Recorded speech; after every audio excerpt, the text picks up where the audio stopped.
18th sanctions package against Russia, calling the measures illegal and asserting that Russia has developed immunity to Western economic pressure.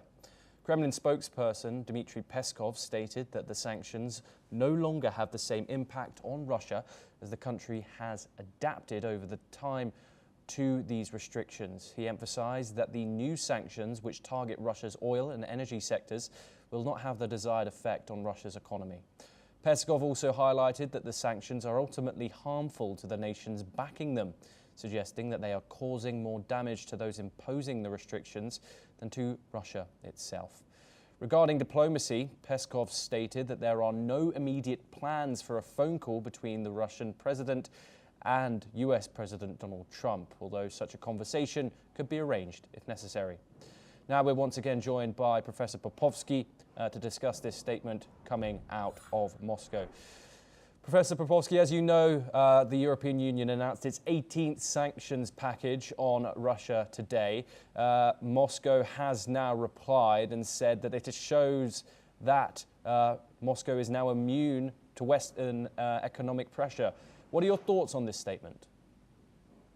Well, again, nothing surprising. Russia is trying to diminish the sanctions and saying that they will not affect much the Russian economy.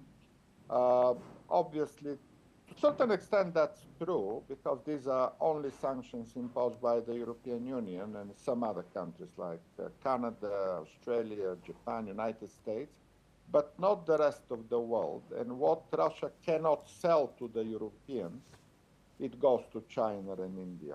So in effect, Russian oil and gas is exported to China and India, and Russia receives the revenues from those exports and can buy weapons and can buy soldiers from North Korea and can fuel the war further and further on. Unless the sanctions are global and imposed by the entire world, there will always be deficiency and gaps in that sense. But Europeans are very firm on that. Americans, Canadians, South Koreans, Japanese, they continue with the sanctions on Russia. And this is the only right thing to do. An aggressor needs to be sanctioned, simple. The problem with the sanctions is not that the European sanctions or the American sanctions do not work. These do work. They put pressure on the Russian economy.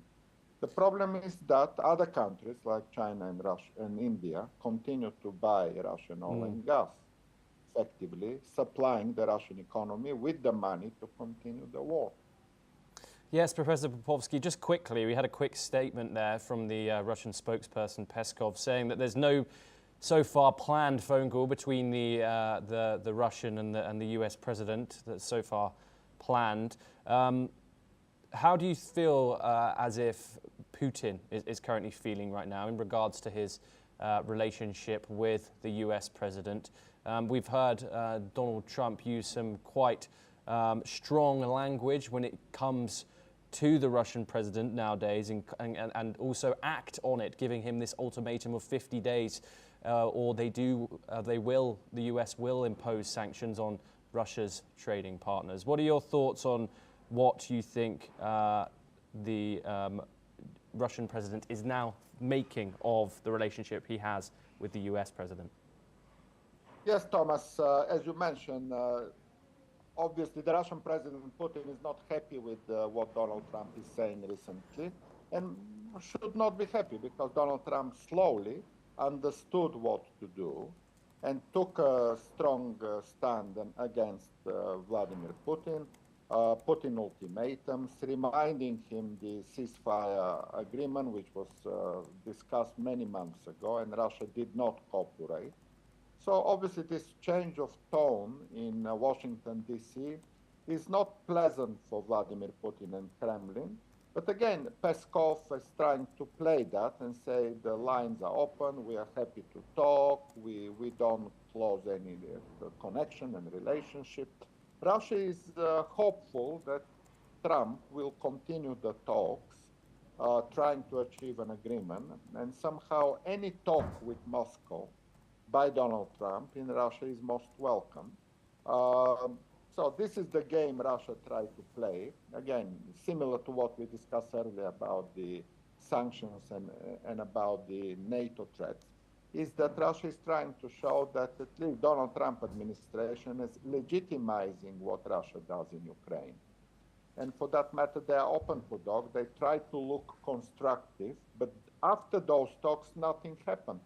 So just saying that we are open for negotiations, but the negotiations deliver zero outcomes after many calls, after many meetings in Istanbul and so on, we see definitely lack of cooperation from Moscow for any progress on the Russian-Ukrainian war. And obviously Donald Trump is very frustrated himself with that lack of progress. He promised to deliver peace. He couldn't make it for 6 months, and he's frustrated with the lack of cooperation from Moscow, gradually realizing what United States should do, like everybody else in the world, in Europe, realizing. Sanction Russia, support Ukraine. That's what also Donald Trump should do here. Yes, Professor Veselin Popovsky, thank you very much for joining us on the programme.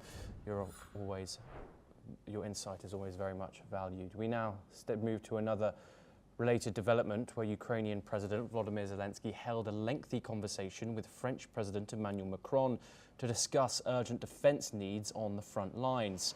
Key focus areas included bolstering Ukraine's air defence with France backing missile supplies for the SMPT system and funding for drone interceptors. Both countries are also coordinating new defence and diplomatic steps within a broader European and transatlantic effort to deter Russia. France has agreed to expand training for Ukrainian pilots on Mirage jets, including using additional aircraft to do so. Zelensky also praised France's role in shaping the latest round of EU sanctions on Moscow, while vowing that every extra day of war will carry sharper consequences for Russia. Well, that's all we have time for. We will continue to bring you more news updates from around the world. Thank you.